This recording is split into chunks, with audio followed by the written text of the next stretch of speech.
Breaking news చూస్తున్నాం. ఎన్నో ట్విస్టుల మీద ట్విస్టులతో పాటుగా క్రైమ్ థ్రిల్లర్ను తలపించేలా మిస్టరీగా మారిన కిడ్నాప్ అండ్ మర్డర్ కేసుకు తెరపడింది.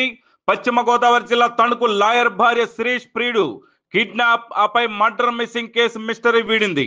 గత నెల 23వ తేదీ నుండి పలు మలుపులు తిరుగుతున్న ఈ కేసులో కిడ్నాప్ అండ్ మర్డర్ గురైన మాడుగుల సురేష్ మృతదేహం చించినాడ గోదావరి నదిలో దొరికినట్లుగా తెలుస్తోంది.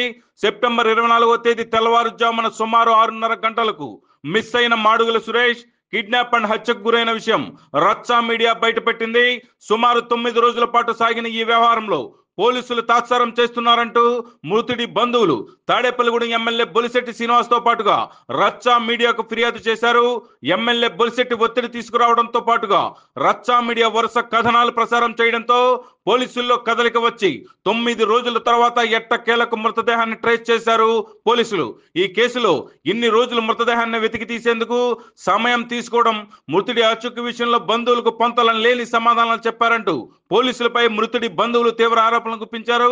4 సభ్యుల గంజాయి బ్యాచ్ కు తణుకు లాయర్ సత్యనారాయణ సుపారీ ఇచ్చి సురేష్ ను మర్డర్ చేయించారని మృతుడి బంధువులు పోలీసులకు ఫిర్యాదు చేసిన విషయం తెలిసిందే.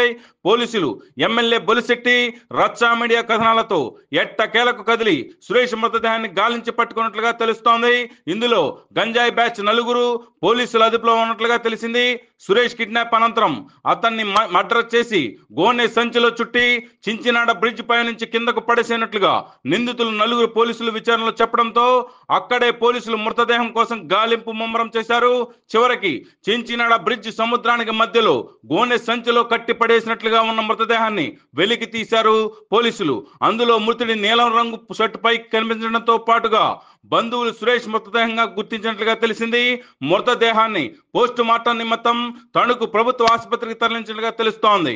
అయితే పోలీసులకు సవాల్ విసిరేలా ట్విస్టుల మీద ట్విస్టులు ఇచ్చి క్రైమ్ థ్రిల్లర్ ను తలపించేలా చేసిన ప్రధాన నిందితుడు లాయర్ సత్యనారాయణతో పాటుగా ఆమె భార్య మృతుడి ప్రియురాలు అయిన శిరీష ఇద్దరూ కనిపించడం లేని అత్యంత విశ్వసనీయ సమాచారం అందుతోంది.